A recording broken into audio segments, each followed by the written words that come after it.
All right, welcome back, everyone. So, quite a few stories to go into tonight. One of the big stories I want to talk about is actually the CDC did, in fact, have an online report, publicly viewable. We'll go over it, talking about creating camps for Americans. And they give three different possible scenarios. One of them is the one that we dealt with, which was locked in your own home type camps. But one of the proposals was, in fact, to create camps where they wanted to put people in. We're going to be discussing this because it's not new necessarily. It's been up there for a while, but I think people are only recently finding it. And it's quite bizarre once you go over it. I'm going to be explaining what's in there. Also, you may have seen the news. New York Governor Cuomo has now resigned, meaning that both California, possibly, and New York are going to be looking for new governors. We're going to be talking about this as well, folks. A lot of other stories to go into. Let's talk about it. All right, that said, I mentioned a few times we're also totally demonetized by YouTube. We try to get our advertising back with them. They told us vaguely that a channel tied to our account violated the terms of service. They're not giving us any details on why or what video or anything like that. But basically, we're indefinitely censored by YouTube. It seems to be the case now. That said, folks, we have created our own platform. That's Epoch TV, EPOCHTV.com. And if you want to support Crossroads, also check out some of the great content we have in there. Check it out. That said, I mentioned before, say it again, I've been talking for a long time about doing this video series about the ideological history of communism, touching on a lot of parts of communism people haven't really talked about before. That series is now coming out very soon. It's going to be out the 14th, premiering, and it's going to be like 10-minute episodes. It'll be good. Each one will go into a new part of it. Folks, I'm going to show you a quick trailer of what we're working on now. This is going to be exclusively on Epoch TV. In just a sec. In every country communism gains power, authoritarianism and death followed in its wake. Communism promises a world without suffering, and yet, in its execution, does the exact opposite. Following Lenin's death, Stalin's 29-year reign killed an estimated 60 to 66 million people. More famines and purges would occur. The very peasants that communism was supposed to benefit instead starved to death under its rule. The party dictates what is right and wrong. Mao ended up killing between 50 million and 70 million people. As an investigative journalist, I want to understand why. See that, folks? August 14th. I'm very excited about this. I've been wanting to do this for a long time, and finally it's happening. I mentioned before that I've been working on a few different things behind the scenes, some other special features coming out soon that I'm trying to prevent myself from revealing too soon. But once we do reveal it, I think you'll be very happy as well of some of the stuff we're working on. Some really good stuff in the works, folks. And the latest on that is a series we've been talking about for a long time, going into the ideological history of communism, socialism, and a lot of other movements tied to it. Again, coming soon, August 14th to Epoch TV. That's EPOCHTV.com/Crossroads. Check it out in the link in the description or in the chat. And again, all you need to watch Epoch TV, if you want to get a free trial, all you need is an email address. So check it out, folks. Give it a shot and let us know what you think. All right, that said, let's jump into the first stories for the night. And as always, folks, it's good seeing you all here. Yeah. You're all great, folks. Always enjoy it. Yeah, Ida Dennis is at hello from Michigan. Josh Pilon, freedom. That's right. Yeah. Freedom versus socialism. This is the true battle for the world right now, I'd say. Yolanda Bell, powerful. Thank you. Lygia Alina Gonzalez said, Mike Lindell dropped a bomb today. Yeah, I've heard, actually. Cyber Symposium. I'll be going over some of his stuff. Not tonight, but I want to look into what he talked about. Dave Johnson, thanks for being here. Everyone, you're great. All right, let's go into the first story. Talk about what the CDC was discussing. Now, it says here, now this is from the CDC website itself. This is not like an article based on it. This is not someone extrapolating on it. This is the actual CDC website. So let's talk about what they're saying. It says here, operational considerations for humanitarian settings, right? Humanitarian settings, that's what they're calling it. Now, just as a bit of clarification, this is from July 26th that they actually published this, and I don't know how we all missed it. But Candace Owens recently pointed to it, and it's brought a lot of attention to it. And I was curious on, well, did they really say this? Did they really talk about making camps for people? And after a very small amount of an investigation, yes, they did. That clear as day. They said this. Let's go over what they said. Now they write this. This document presents considerations from the perspective of the U.S. Centers for Disease Control and Prevention, the CDC, for implementing the shielding, this is what they call it, the shielding approach in humanitarian settings as outlined in guidance documents focused on camps, displaced populations, and low-resource settings. Now, I'm going to skip ahead a little bit, but it continues saying the shielding approach, which is what they're calling this, aims to reduce the number of severe COVID-19 cases by limiting contact between individuals at high risk of developing severe disease, people they call high risk, and the general population, people they say are low risk. High-risk individuals would be temporarily relocated to safe or green zones established at the household, neighborhood, camp/sector, or community level, depending on the context and setting. Real quick, how would they define what is a high-risk individual? At the time when they wrote this, they did not yet have the vaccine, so they weren't talking about unvaccinated people. One of the big concerns now is they call unvaccinated people high risk and look into ways of segregating them from the rest of society. One of the big concerns. At the time they wrote this, that was not yet the case. They did not yet have the vaccine. And so they were talking about elderly people and so on. And well, folks, we saw how the segregation of the elderly worked in New York and in other places where local government policy forced senior homes to take them, and you had huge numbers of deaths because of it. But let's go into what else it says here. It continues a bit further down, saying the shielding approach proposes that green zones, what they call these safe areas, quote unquote, be maintained until one of the following circumstances arises. In other words, they're saying that they would keep these camps or whatever they choose to do in place until, one, there's sufficient hospitalization capacity established. And there's conflicting narratives on the actual capacity of hospitals, because they're saying hospitals are overflowing. In Florida, hospitals are overflowing. People are taking photographs of the hospitals. They're not overflowing, folks. In New York, they were saying hospitals are overflowing. What are we going to do? And the hospital ship that Trump had set up right in New York wasn't even used. And so there's some very strange mixed narratives going on. It appears that the government is doing something, or local government is doing something weird with this. Who knows? It's going a bit more. One of the conditions, again, hospital capacity. Another one is effective vaccine, and effectiveness, questionable vaccines are not listed here, but effective vaccine or therapeutic options become widely available. Or 3, the COVID-19 epidemic affecting the population subsides. And it's important to note that, yes, we do have now a vaccine, but as they themselves are stating, including in the CDC's own guidelines, the reason people who have the vaccine still need to wear face masks is because by CDC assessments, which we've discussed before, they're finding that the Delta variant of the virus, infection rates are pretty much the same, whether you're vaccinated or unvaccinated. This is not a conspiracy. This is not some right-wing, left-wing type thing. This is the CDC's own assessment, and you can find many articles across the political spectrum talking about this. The infection rates with the Delta variant, according to the CDC itself, are basically the same, whether you have the vaccine or not. Which does call into question why the federal government and local governments are really pushing for forced vaccinations and vaccine passports and so on. Now, briefly on, I'll go a bit more to this. First, I want to talk real quick, folks. I mentioned Crossroads. We are totally demonetized by YouTube. We do have Epoch TV, which is our uncensored video platform. Again, if you want to support us, check it out, epochtv.com/crossroads. But we also have sponsors. And tonight's episode is brought to you by American Hartford Gold.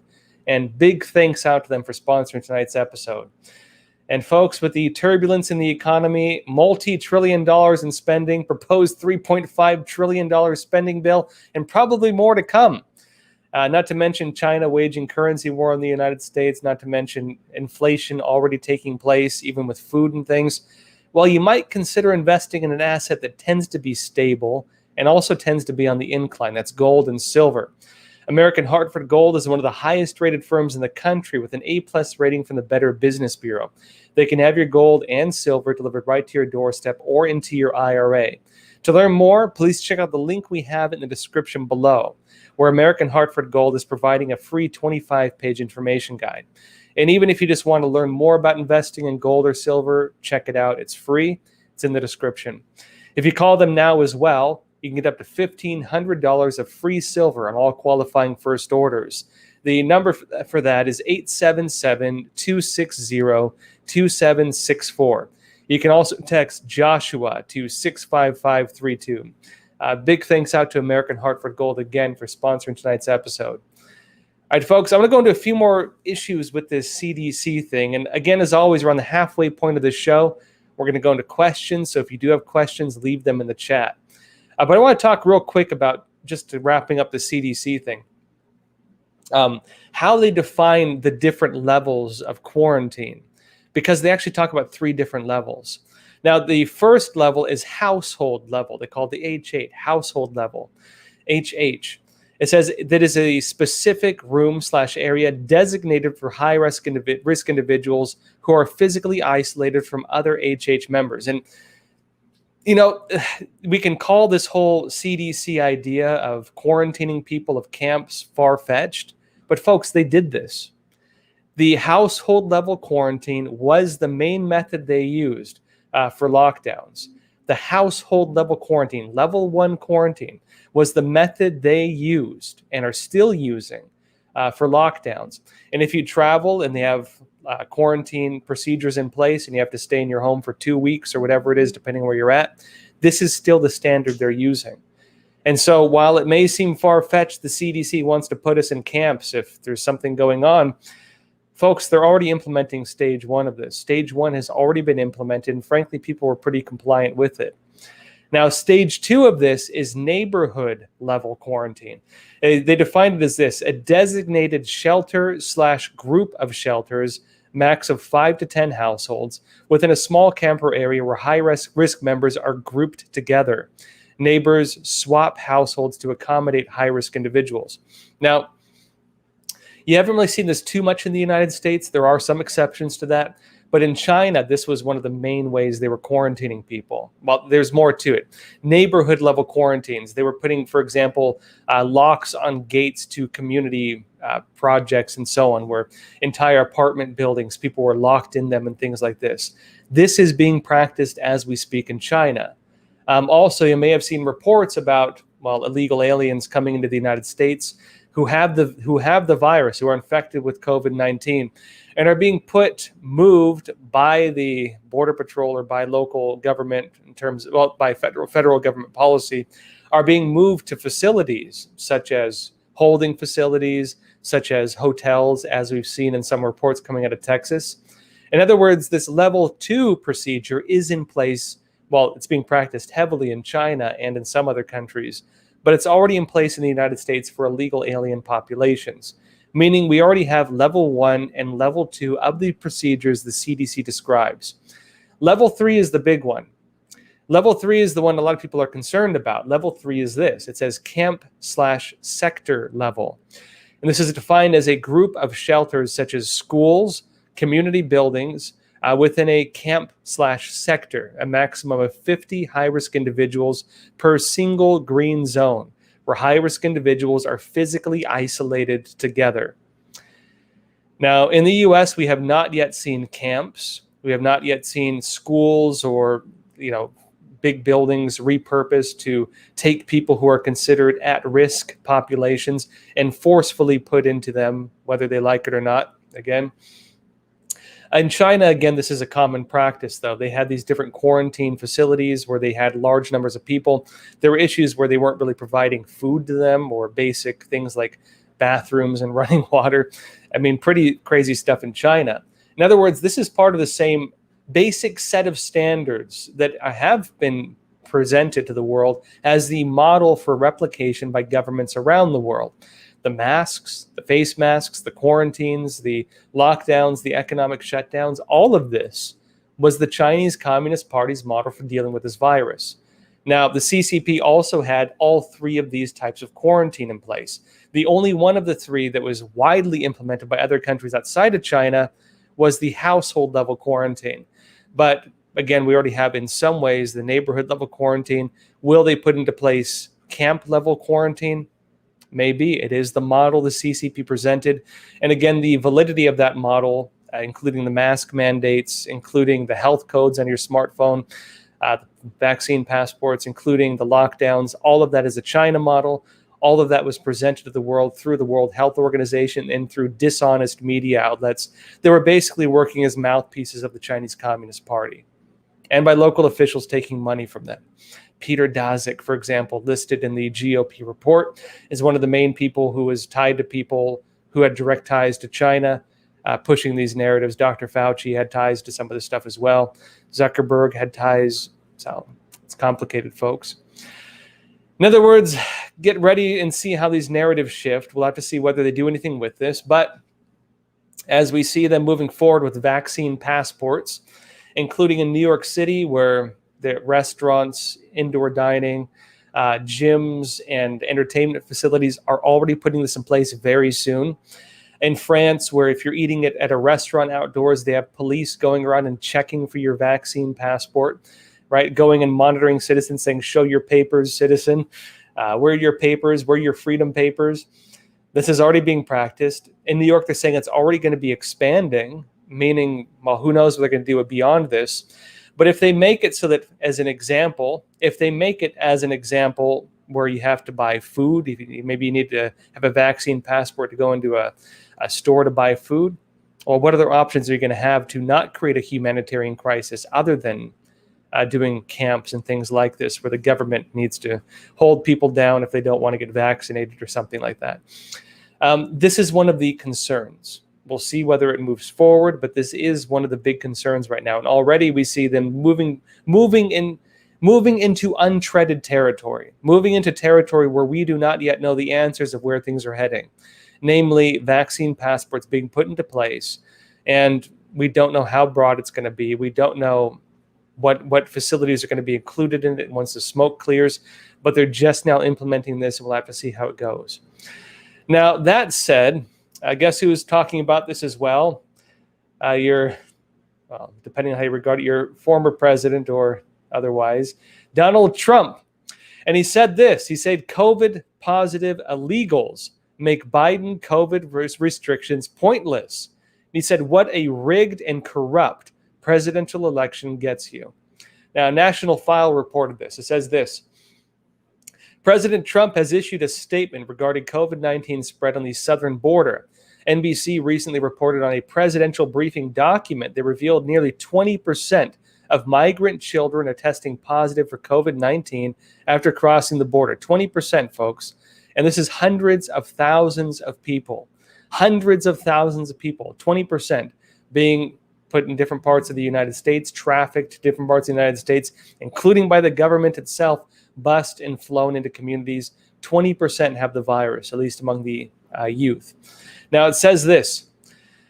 Continues saying, just reported that over 20% of the people coming across our southern border have coronavirus, sometimes referred to as the China virus. This is Trump saying this. He said, many of them being immediately released into our communities. Trump saying this, and he continues, such a thing has never happened to any nation before. This is what a rigged and corrupt presidential election gets you. Now, Trump is pointing to the fact that while they're talking about vaccine passports and lockdowns and vaccine mandates and forcing the U.S. military to get vaccinations, which they have put into place now, folks, that's moving forward, making people who are government employees, medical workers get vaccinated. and forcing people who don't want to get vaccinated to, lose some of their basic freedoms, including your ability to go to restaurants, gyms, entertainment facilities, and maybe other facilities soon that they haven't yet announced. They're saying there's going to be more, depending on where you live. Well, while they're doing that, they're letting in hundreds of thousands of people who have the virus, and they're putting them all across the United States.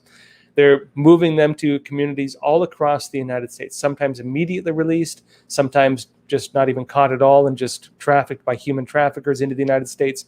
20% have the virus, hundreds of thousands of people.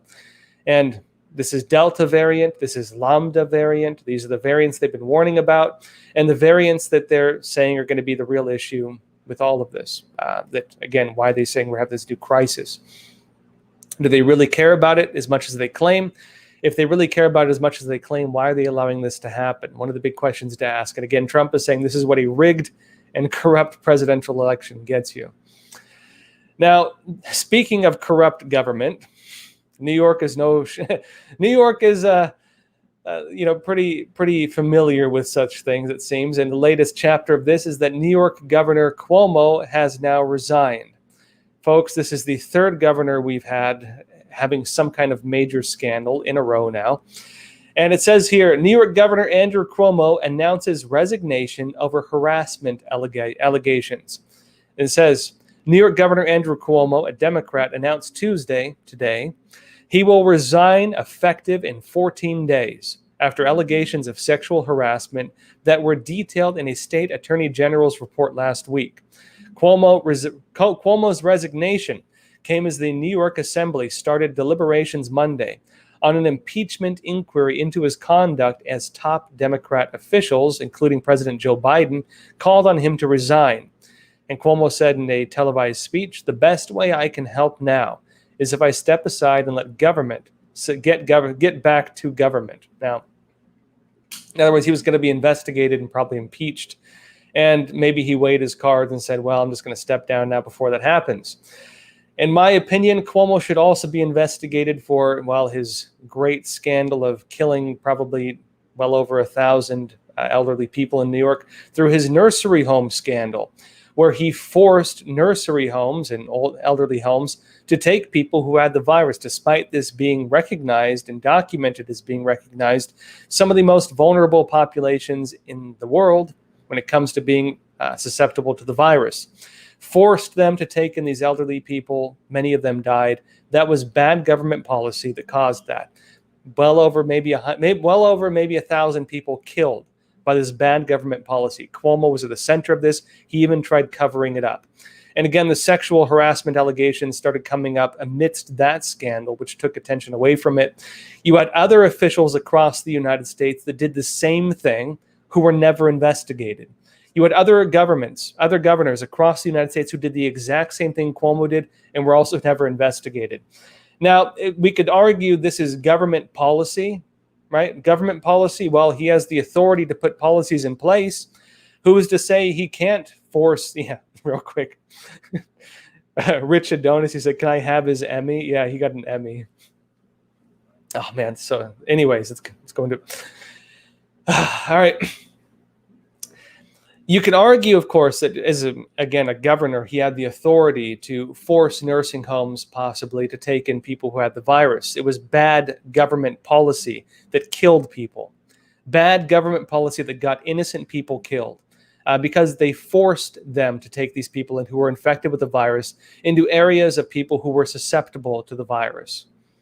Now, folks, you could also argue that many genocides in history took place because of government policy.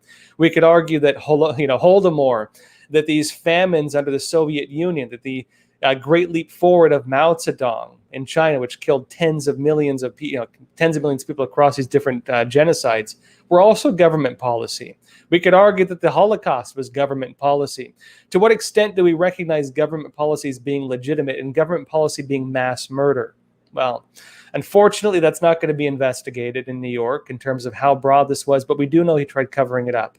We do know that his office tried covering it up, and the allegations of sexual harassment came about at the same time, diverted public attention, and he's now stepped down. Frankly, good. I think that if he also was behaving improperly in this regard, it's good that he's investigated. I think things worked out. But I do hope that some investigations take place into the bigger scandal, which is, as possible, policies killing well over 1,000 people, possibly. That said, folks, now you have two different sides to this. California, Governor Newsom is going to have his recall election very soon. Larry Elder is leading the polls in terms of being the main challenger to him. You also have recall elections being put forward, at least proposals to have a recall election in Alaska. And now you have Governor Cuomo in New York stepping down. So two governors, at the very least, well on track to possibly having new state leadership. We'll have to see what happens in California. And then also Alaska possibly having a new governor. And we'll see whether this trend continues, because as people recognize that, hey, we have it in our power to hold votes to see whether we want to impeach our sitting local governor, well, you may see other places do it as well. And if it can happen in California, it can happen pretty much anywhere. If it can happen in New York especially, it can happen anywhere, folks. Now, speaking of a lot of these government policies and government narratives, guess what else? There's an interesting article from National Pulse, and they do some great reporting as well. Real quick, the tea tonight is good old-fashioned ginseng tea, my personal favorite, actually. Ginseng and honey. It's fantastic, folks. Now, one of the bizarre things we see right now from the federal government is calls, including from the Department of Justice itself, saying they're monitoring what's happening with these audits, these election audits. They're claiming we had the most secure election in American history. No possible issues took place, and anybody who says otherwise is a conspiracy theorist and possibly an insurrectionist. But guess what, folks? Pelosi herself demanded election audits and also warned against altered vote totals from cyber attacks allegedly carried out by the Chinese Communist Party. And that was, of course, when the elections went against their favor after Trump became president back in 2018. And it's just interesting going back and, well, when new findings come out on this stuff, showing the discrepancies in narrative. Because, well, hypocrisy, it's called what it is. Showing the hypocrisy in narrative, because what is now considered seditious speech was at the time the main line being used by local government officials and top-level government officials trying to delegitimize the sitting president of the United States, then President Donald Trump. Let's go into it. It says here, an election security report authored by House Democrats in 2018 expressed support for post-election audits. Democrats called for post-election audits. House Democrats in 2018, folks. In response to a plethora of vulnerabilities in U.S. election infrastructure, including machines that could be susceptible to altered vote totals and influence efforts carried out by the Chinese Communist Party. Sound familiar? Now, it says here, inaugurated in June 2017, the Congressional Task Force on Election Security counted 6 exclusively Democrat representatives selected by Nancy Pelosi. Convened to protect electoral infrastructure, they said, from foreign interference. The group published their findings in a 56-page report in January 2018. Many of the assertions about the lax security of U.S. election infrastructure and subsequent solutions are at odds with Democratic leaders right now, including Joe Biden's own Department of Justice, their position on audits and outcome accuracy, which is going to be interesting if they try to investigate the audits now taking place or try to criticize them, because you can point to the fact that the Democrats said the same thing back in 2018 now. Now, the task force's primary finding is this. They said our election infrastructure is vulnerable. It appears to lend credence to claims that the results of the 2020 election could have been manipulated by a foreign actor. Because, folks, on a brief note, not only were the issues they pointed to not fixed, they were loosened. They loosened the standards on our election system. They did not strengthen them. If the Democrat House was concerned about election integrity to the point where they wanted to have audits take place, how was that okay back then? And how were the issues they pointed to back then legitimate when, again, they didn't actually fix any of these problems? Not only did they not fix them, they made our election systems more susceptible to the problems that they themselves mentioned back in 2018. They weakened our election integrity through government policy because, again, they use the COVID-19 pandemic, the CCP virus pandemic, to weaken election laws across the United States. And if you weaken it rather than strengthen it, how does this deal with the issues they themselves pointed to in 2018? Now, they continue stating this. Upon the report's release, no mainstream media outlets criticized House Democrats for subverting U.S. democracy with conspiracy theories, as they have done with individuals making the same claims in the context of the 2020 election. The report highlights problems presented with the use of voting machines, and it says unequivocally insisting that many jurisdictions are using voter machines that are highly vulnerable to an outside attack. And if you say this now, you're a conspiracy theory and a seditionist. Now, it continues, noting how even voting systems, including those that aren't connected to the internet, could be susceptible to altered vote totals. This is not the Republicans saying this. This is the Democrats saying this back in 2018, calling for the same types of investigations now taking place in places like Arizona. All right, folks, interesting note, interesting to keep in mind. If you have friends or family saying that you're a anti-government seditionist for calling for election integrity and talking about the need to have voting investigations or audits, you can mention, now this is a bipartisan issue because in 2018, the Democrat House was calling for the same thing and raising actually the exact same issues on things that were not strengthened but were weakened in the 2020 elections. All right, folks, that's us. Jump into some questions for the night. And as always, leave your questions in the chat if you have them. We'll try to get to them. Let's see here. So actually, first, I want to talk real quick. Folks, I mentioned a few times, I won't keep saying it, but we have been totally demonetized by YouTube. But again, we've created our own uncensored video platform. That's Epoch TV. And again, if you want to support Crossroads, check out epochtv.com/Crossroads. You don't just get Crossroads, you get a whole bunch of other programs we have there, some really great stuff, a lot in the works. You also get our exclusive interviews. You'll also get our documentaries, including America Rewritten, which I recently did. If you want to check it out, all you need is an email address. If you want a free trial, you can watch 10 episodes, watch our documentaries. All you need is an email address. Check it out, epochtv.com/Crossroads. We'll show you a quick trailer of what we're working on there right now. These mayors have to answer one basic question, and they've got a lot of explaining to do on it. Since when is the police protection for the people? Since when does that matter less than their own protection? Police budgets cut in cities across the country as crime surges. Democrat officials in many of these places are enjoying their own personal protection. Obviously saw that maybe they themselves didn't feel safe because of what they'd done and wanted to keep themselves safe and use the taxpayer dollars that we give them for that purpose to protect themselves rather than the population. The swamp for sure is in D.C., but 3 times the swamp is in your own backyard. So come to openthebooks.com, look up what people are making, even in your K-12 school districts, and hold your local officials accountable for their spending.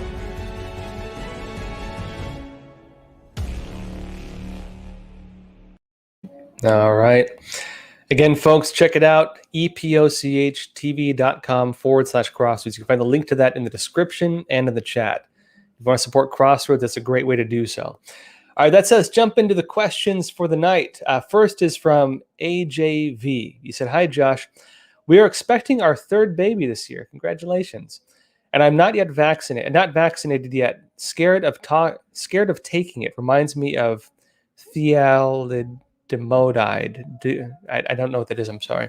He said, "Do you think FDA's full approval of the vaccine can let doctors force us to get the jab before going to delivery?" Well, a couple things on that. Take it at your own risk, because there have been many cases of people having miscarriages who have gotten the vaccine, including mothers who are breastfeeding, babies dying from it. There have been cases on this. I don't know how widespread it is, but there have been cases on it. There's actually a crazy note on this too. There were initial reports saying that the vaccinations can cause people to become infertile if you're looking to have children.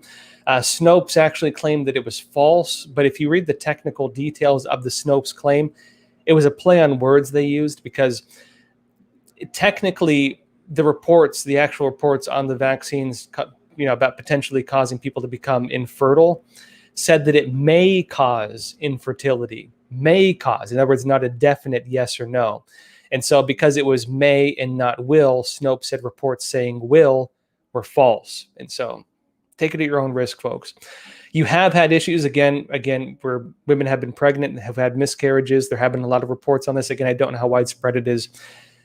And also, again, as I mentioned, you have had cases, and again, I don't know how widespread they are, of women breastfeeding who've had the vaccine whose infants have died. So there have been cases of this. Now, not saying how widespread this is, because frankly, I don't think they're keeping track of it, but who knows? You're asking specifically about the FDA's approval. So the Biden administration, or the FDA is announcing they're going to be fast tracking right now to get these vaccines FDA approved. They're going to be fast tracking it. And you have had members of the government, including people around Fauci, Dr. Fauci, saying that once it is FDA approved, they're going to be further advancing this whole vaccine mandate issue. Now, can they force you to take a vaccine? It's a questionable issue. One important thing to note is in New York, they have had policies like this for kids. A couple years back, Governor Cuomo, actually, this is Cuomo policy. Cuomo made it so that kids, if you want to send your kid to public or private school, they had to get vaccinated. And they were able to enforce that in New York. Technically, you could homeschool your kid. And, in New York, because of the regulations on homeschool, it's not always easy because they have to have like people sent to your, to check your curriculum and stuff like that. So technically you had options still to get around it. You could homeschool your kid. You can move out of state. But, if you want to stay in New York, you had to homeschool your kid if you didn't want your kid getting vaccinated. That happened amid a big scandal where they claimed that Orthodox Jewish communities had higher rates of some disease. I want to say it was mumps or measles or something like that. I can't remember at the time. And they were trying to force them to get their kids vaccinated for, this is before COVID-19. And yeah, they were able to put that in place. Now, could they enforce this for Americans overall? Could they enforce it for Americans who aren't using government services? It's questionable. If you could enforce it for people who are using government services, that if you want to access government services, you need to have it. That's what they did in New York with public schools. So we'll see where it goes. At the same time, they have given themselves a lot of additional powers through, again, this emergency declaration. And even historical legalities on this are a bit iffy because you have even, for example, George Washington having his army vaccinated against some of the diseases they had at the time. And so they could point to historical records saying that in American history, you have had some forced vaccinations for people under government systems or people who are employees of government or whatever. They do have historical precedents for that. Where the future is heading with this, I don't know. I know as well as you do, but we can look at the trajectory of it. And yes, they have said they're going to be expanding it. So we'll see. This is from My Fine Words. He said, Josh, do you remember the Jade Helm conspiracy a few years back between the post office spying on us, the vilification of those who declined the vaccine or support America first, and now these camps? Do you think Jade was training for now? You have to forgive me. I don't remember the Jade Helm incident. You have had these concerns for a long time, and it is more on the conspiracy side around FEMA camps. FEMA camps. They do have facilities in the United States for these things. There's a lot of conspiracies going around that they want to use them for this or that. Could we verify intentions? Not that I've seen, but you do have them. They do exist. And there were a lot of people concerned about this. It's gone all over the place. If you want to get into that realm of things, there's all kinds of speculation, and the fact is hard answers are hard to get. We do know they have FEMA camps. We do know they've built camps. We don't know whether they ever intend to use them, but they do have them. When it comes to the post office spying on you and got big government working together with big tech and doing these types of things. Yeah, real quick, I will look up Jade Helm. You folks are asking me about it. I will look it up. between, again, the post office spying on us, which I was quite surprised to see. Because again, we saw the mailman basically arrest Steve Bannon on a speedboat, right? When they had this like special forces branch, right? This whole special forces branch, essentially of the post office, that arrested Steve Bannon, again, former Trump aide and does War Room Pandemic show, arrested him for allegedly mishandling funds for a publicly fundraised border wall project. Really bizarre thing to arrest anybody for, let alone like that. And then we find out the post office also has this program where they're spying on Americans. Yeah, things are getting weird. In terms of people declining the vaccine or supporting America First, they are trying to go after what they call extremists and so on. And they have, to some extent, labeled the America First agenda as being in line with white nationalism in terms of how they define it, which they do designate as an extremist ideology. And so through a couple of jumps, it's not far-fetched that they might try to put people under that whole narrative. Now, where things are going with this, your guess is as good as mine, folks, so we'll have to see. Now, another one here, this is from Wesley Waters. He said, Josh, have you seen that the CCP has started sealing people inside their homes again?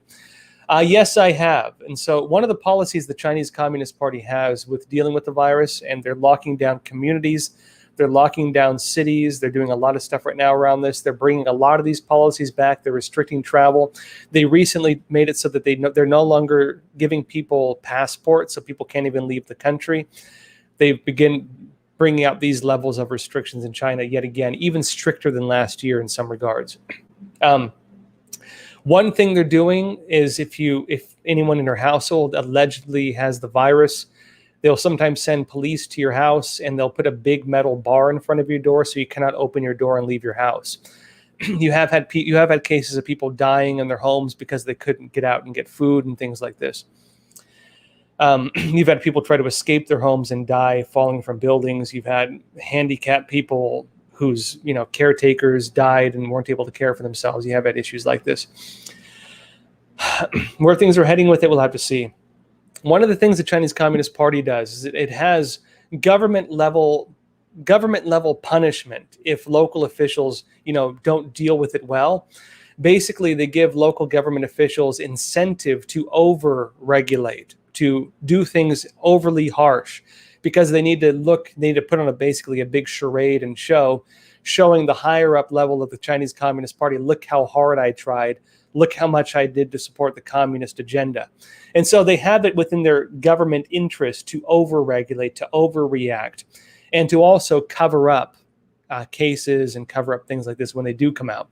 Because if there are cases, if they don't overreact, they can get punished by the party. And you recently had several officials get punished by the party specifically for that. And yeah, the human life means nothing to them. They don't mind locking people in their homes or locking people in their communities and forcefully keeping people from going out and buying food or getting basic services if it means making themselves look good for their higher ups. That in China, that is happening right now as we speak. And actually on that note too, as disasters come back to China, and you got to imagine if you're having, in some areas you had floods that were hitting like third stories of buildings. Think of floodwaters that deep. Imagine if you're also locked in your home, barricaded in your apartment, and you have that. And so this is coming to China, folks. This is happening right now. This is from Linda Battleborn. He said, what time does this communist series begin? I know it's on the 14th of August, but would love to know what time it comes in. And will it be once a week? I don't have the time yet. I didn't think that far ahead, to be honest. I will keep you updated on this. It is this new history of communism series we're going to be putting out is going to debut on August 14th, and it will be a weekly feature. We have currently 6 episodes complete. We're working on some additional ones right now. It will be a weekly feature. And I'll keep you updated on that as we get information as we finalize the time we're going to debut it at, but it will be on the 14th. So coming up very soon, folks. Another question here. This is from Save America. And after this, we're going to go into more stories for the night. This is from Save America. He said, Josh, With the world being what it is, are you afraid? I'm trying to help my kids understand our world situation. I am not afraid. My whole, maybe I have a funny approach, but my whole way of going about life is this. I have my freedoms and I exercise my freedoms, and I'm not going to stop exercising my freedoms. And frankly, if communism ever takes place, there's two options for me. Either I keep exercising my freedom or they kill me. There's nothing in between. I'm not the kind of guy who's going to live on my knees under some socialist or communist system. I'm going to keep doing what I'm doing. I'm going to keep speaking the truth, and nothing's going to stop me from doing that. And I think I don't feel the need to be afraid because of that. At the same time, one thing communist systems and socialist systems always do is they tend to really be a minority that pretends it's a majority. They look overwhelming, and they do kind of shock and awe tactics. They try to put on a big show, make things look very intense and very, like there's way outnumbered, but it's really not always the truth. In fact, historically it's almost never been the truth. I would say right now that there is a grassroots movement brewing in the United States, and I would say not just in the United States, but many parts of the world, where in France you have these mass protests against lockdowns. In New York City, you had protests against these mandates for the vaccines because restaurant owners and so on are concerned about it. You have a lot of people who I think would never bow down to any kind of socialist or totalitarian system. I think we have seen kind of the testing of waters with the COVID-19 pandemic in terms of how much government policy and ridiculous government policy people are willing to accept. And you see now that kind of reaching its brim. We see it now reaching the threshold, let's put it that way, where they're now seeing where the line is. The line is drawn now, and that line cannot be crossed. At the same time, in the United States, we have a very unique system, which is federal government and local government are actually very limited in power if you want to exercise your constitutional rights. The Constitution does give you a strong legal platform to challenge a lot of these ridiculous policies, even during the height of the pandemic. For example, church lockdowns. Pastor Cheon in California made his lawsuit because they tried fining him and every single person attending church. Every time they attended church, they wanted to fine them to the point where it was a huge amount of money they'd have to pay. He sued them, and he took it to the Supreme Court, and he won. And that was during the height of the pandemic. That was a California lawsuit, folks. If it can happen there, it can happen anywhere. The government cannot violate your constitutionally protected rights, even though they do have policies that sometimes do so. They cannot legally do it, and you can challenge it. As long as the Constitution's there, we have a strong backbone to prevent a lot of this. At the same time, the United States is a very unique country. We have 50 states. Technically, the federal government is like the Caesar of the kings. It's like the system that oversees the sovereign nations, basically. Every state actually has a lot of powers that the federal government cannot override. You do have significant state powers in the United States, to the extent that even when the Founding Fathers wrote the Constitution, which lays out our structure of government, that which constitutes our government, right? When they wrote the Constitution in the 14th Amendment, I believe, they limited the powers of the federal government within the boundaries of what is stipulated and written in the Constitution. Everything beyond that is on the states.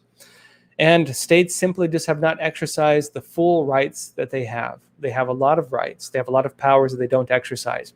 You're starting to see that change. And you see this momentum starting, this other side of it starting. At the same time, Democrats themselves are saying that they believe that they're at serious risk of losing at least the control of the House in the upcoming 2022 elections. You also have Trump getting involved in the grassroots, putting up his own candidates. If Trump doesn't run in 2024 as president, Trump, until then, if not afterwards, is going to be like the conservative Soros, financing both grassroots movements, financing political campaigns, backing them, and so on. He's the new Republican Party. And you do have this whole other America, essentially, which just doesn't have much of a voice. All it's going to take is a social media platform coming up that gives them that voice. All it's going to take is platforms like the one you're watching now getting a lot bigger for, the average Americans to have more of a voice. There's a lot going on right now that I think really significantly overrides the shock and awe of totalitarianism creeping in. I'm not personally concerned because of this. All right, folks, that said, let's jump into a few more stories for the night. A few of the things I want to talk about. There's an interesting shift taking place right now. Now, we had two different protests. You had the great walkthrough of the Capitol building on January 6th, and then you had the riots and murdering and burning down of communities under the Black Lives Matter protests last year during the summer riots. And it's interesting now that there's actually been a break taking place even on the Democrat side around some of these narratives. Let's go into this. Epoch Times reports, Minnesota Democrat official declares torching of police station a genuine revolutionary moment. It says the torching of a police precinct in Minnesota during the 2020 riots was a genuine revolutionary movement, a Democrat official in the city declared in a recent op-ed.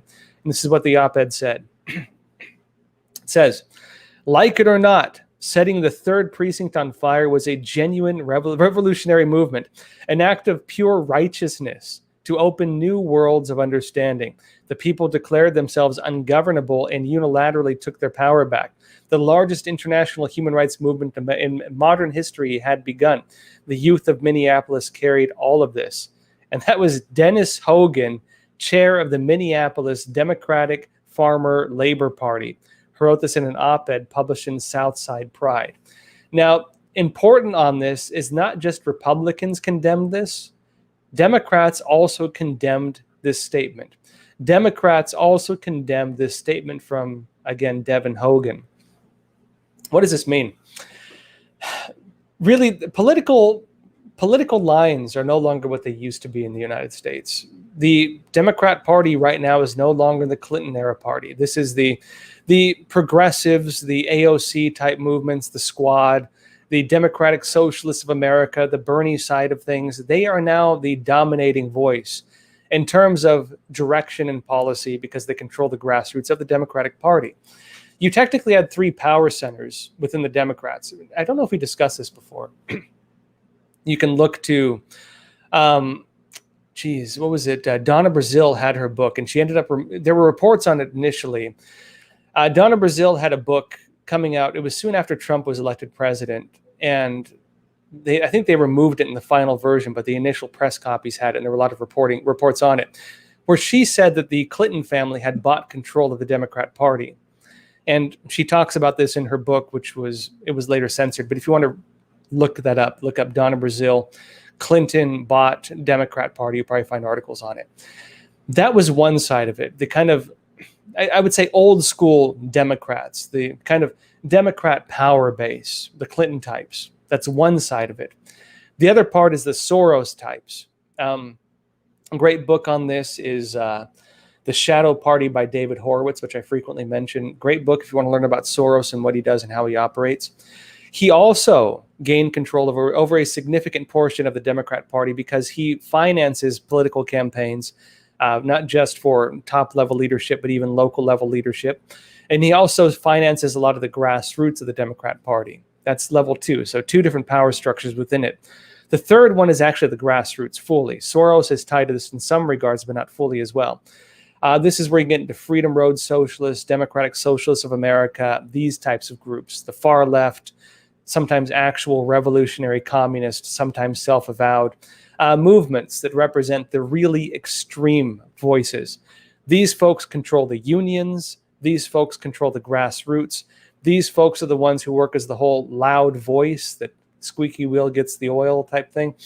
That really is driving a lot, the driving force beneath everything. Now that driving force has taken over most of the party because when the Squad came in and AOC was even criticizing the Democrats themselves, and AOC had to meet with them and try to work things out and make sure they have party cohesion because they tend to march in lockstep. Really, a lot of them have bowed down to the real extremist parts of that system, which is why it's become like it is right now. It's no longer the Clinton era Democrats, and that was kind of like the crime family type stuff. It's no longer what it was. The Republican Party is also no longer what it was. It's no longer the Bush era guys, and the Bushes and the Clintons were pretty much the same types. It was this establishment type party. The Bushes went over to the Democrats. The Democrat Party now is become pretty much the establishment party of both the old school Democrats, the Soros types, the grassroots, and the even establishment Republicans have gone over there. That is the new Democrat Party. The other side of it is the reformed Republican Party, which Trump is still kind of battling for right now, where you have Trump running his own pack, and you have the Republican National Committee, the RNC, and others kind of fighting for the old school Republican Guard, but they're realizing that they have no future in politics if they don't back Trump, if they don't back the MAGA movement. The Republican Party is also no longer the party it used to be. It's now the Patriot Party. It's now the MAGA Party. And that is also a new phenomenon, which we'll have to see the effects of as we go forward. The 2022 elections coming up very soon are going to be the testing grounds of this new political dichotomy we have in the United States, basically. And reports like this on this Devin Hogan in Minnesota, praising even the burning of a police department as a revolutionary moment, and the fact that Democrats are even criticizing him for it does show you have a lot of people now saying you guys are going too far.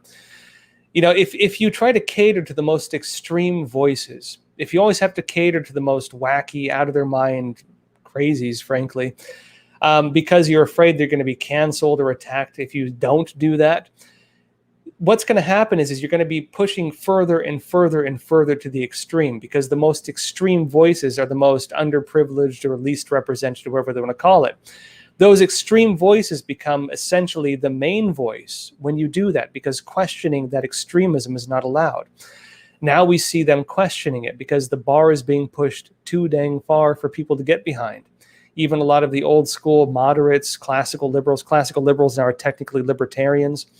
Those types of Democrats are now wondering where they belong. And so you do have these shifting political lines taking place in the United States. And this is one of the many examples coming out of this. Interesting where it's heading. Now, speaking of the riots and the Great Walk through the Capitol building, January 6th, interesting story here. An appeals court has now ordered the release of a man who is being held without bond on Capitol breach charges. And well, what you have here, folks, is good old-fashioned justice stepping in and saying, well, it's not right how you're treating these people. It says here, a man held without bond for allegedly assaulting police officers, and frankly, if he assaulted police officers, so be it.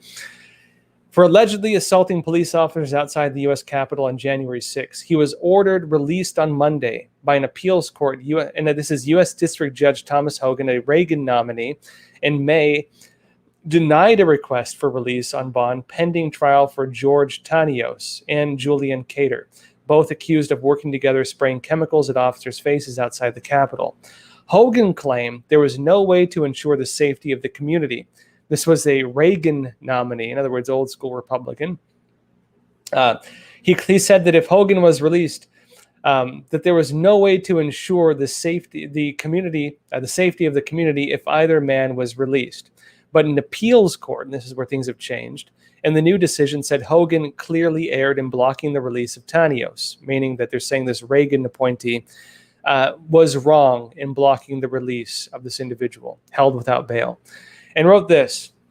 It says, the record reflects that Tanios has no past felony convictions, no ties to any extremist organizations, and no post-January 6th criminal behavior that would otherwise show him to pose a danger to the community within the meaning of the Bail Reform Act. Meaning under the Bail Reform Act, this individual has these rights, and these rights were simply not being upheld. This is according to the panel in a two-page ruling. Now, the interesting thing here is they said there's no way to ensure the safety of the community if either man was released, when these individuals had no safety concerns outside the fact that on January 6th they were protesting. Now, how many people did he have who were arrested during the summer riots, including who committed very serious crimes, who were released sometimes without anything, sometimes let out without bail or anything, fully released by local attorney generals in New York City and other places? A lot of them, most of them. Remember when you had celebrities across the United States and big, leading figures across the United States and big corporations, even creating bail funds for people who are arrested in the summer riots, who are burning down buildings, killing people, destroying communities, looting places. When they were creating bail funds for those people, many of whom did have criminal records, previously existing criminal records, when a person, and again, if you did attack a police officer, good, I guess, it's good that he's being charged for it, but you still have rights. You still have, again, the Bail Reform Act, which gives you, the ability to have bail if you don't have previously existing criminal records and other issues like this, that you have this discrepancy, this double standard in place between one and the other. And we'll have to see where it goes going forward with this, because you do have more people getting arrested. You do have more cases on the January 6th incident.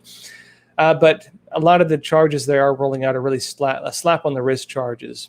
It's the stuff they're actually rolling out is not as severe as it sounds. But you do have people being allegedly kept in solitary confinement without bail, to the extent that even Republican officials trying to get in there and find out what's happening to these people are being denied access. We don't know what's even happening to these people, but if you've been held in solitary confinement for that long, you're going to have some mental issues by the time things roll out.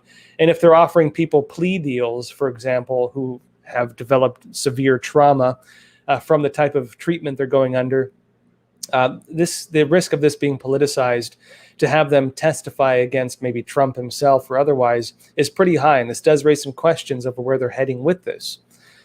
Because this does seem to be more about politics than it does about legalities, because we can look at the discrepancies between the January 6th breach and the Capitol riots and how these were handled and the narratives around it to see that there is obviously a very, very big discrepancy. There's obviously a very, very serious double standard being used on this. And frankly, it looks like it's a political standard. All right, folks, it's getting late, so I'll call it a night. Always so many stories to go into, so much more we could talk about, so much I'd like to talk about. But again, we'll have to leave these for other episodes. I'll be doing these live Q&As every Sunday, Tuesday, and Thursday, 10:30 p.m. Eastern time. So tune in again next episode, folks. Always a pleasure. Always enjoy doing these. Again, if you want to support Crossroads, check out Epoch TV, epochtv.com/Crossroads. If you want to go the extra mile, please tell a friend or family member about Epoch TV. Folks, that said, always a pleasure. And as always, please take care of yourselves, stay informed, and stay free. Thank you. In every country communism gains power, authoritarianism and death followed in its wake. Communism promises a world without suffering, and yet, in its execution, does the exact opposite. Following Lenin's death, Stalin's 29-year reign killed an estimated 60 to 66 million people. More famines and purges would occur. The very peasants that communism was supposed to benefit instead starved to death under its rule. The party dictates what is right and wrong. Mao ended up killing between 50 million and 70 million people. As an investigative journalist, I want to understand why.